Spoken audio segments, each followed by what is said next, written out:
Fala pessoal, sou Luiz Felipe Carneiro, canal Alta Fidelidade. Hoje dia 16 de agosto, e dia 16 de agosto a gente só pode falar de uma pessoa, né? E tá aqui, Elvis Presley. Nessa data, 16 de agosto de 1977, Elvis Presley morria, né? Várias teorias conspiratórias acerca da morte dele e tal, mas, bom, acho que todo mundo já se conformou, né, que Elvis está morto.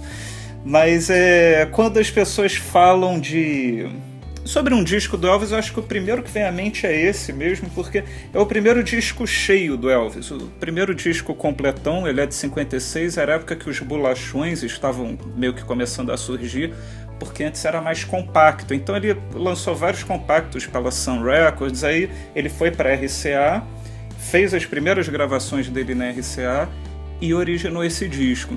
E a história do Elvis é muito engraçada, porque foi no dia 18 de julho de 1953, ele era caminhoneiro, ele passou em frente ao Sun Studios e falou assim: pô, vou gravar um presente para minha mãe, era aniversário da mãe dele.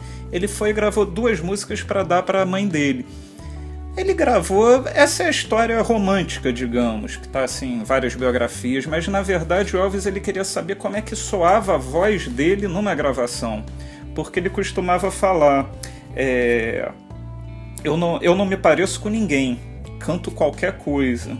Ele sempre, né, foi assim meio fanfarrão, tudo mais podia ser, né?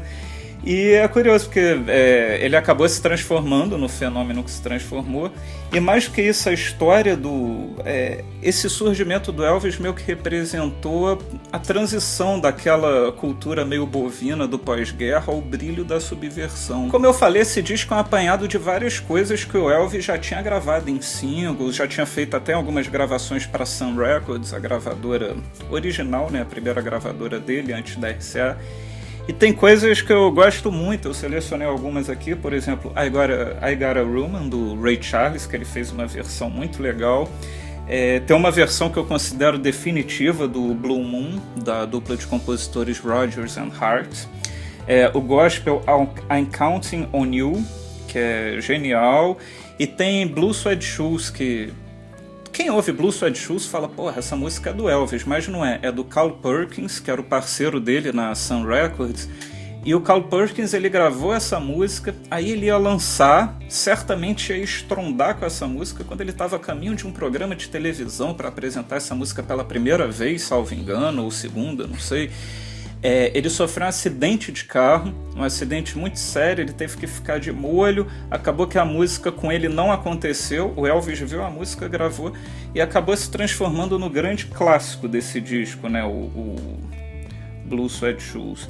E outro detalhe importante, né, eu costumo falar que um álbum clássico tem que começar pela capa, e essa é uma das capas mais clássicas do rock, essa foto do Elvis com essas cores, né, meio mangueira, verde e rosa, com violão no palco. E alguns anos depois, o The Clash, vou colocar a foto dessa capa aqui, o The Clash ele se inspirou nessa capa para fazer a capa do London Calling, que também é a mesma coisa, que é o baixista do The Clash, meio que no momento lá no palco de fúria, espatifando o baixo dele, e as letras muito parecidas, o The Clash, o London Calling. Essa foto também foi tirada num show em Tampa, em julho de 1955.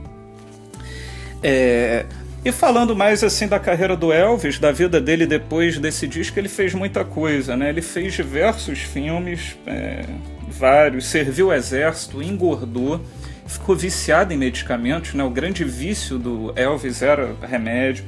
Gravou alguns discos bem porcarias, gravou alguns discos excelentes, fez vários shows cafonas em Las Vegas, mas também fez vários shows históricos no Madison Square Garden. Até aquele no Havaí, né, que é um show que ele já estava meio gordo, final de carreira, final de vida, mas é um show antológico.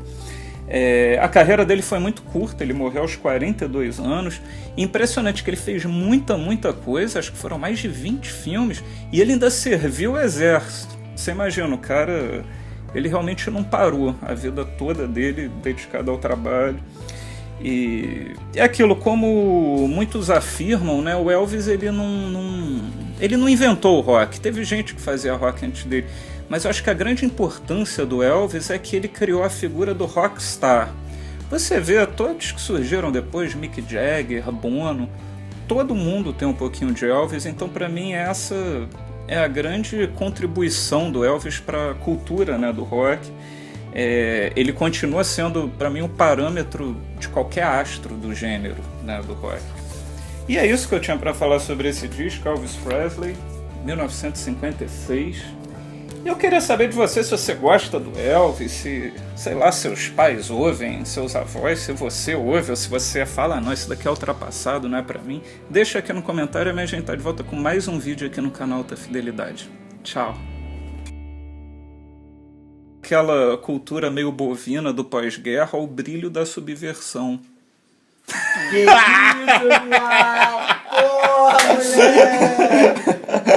Brilha!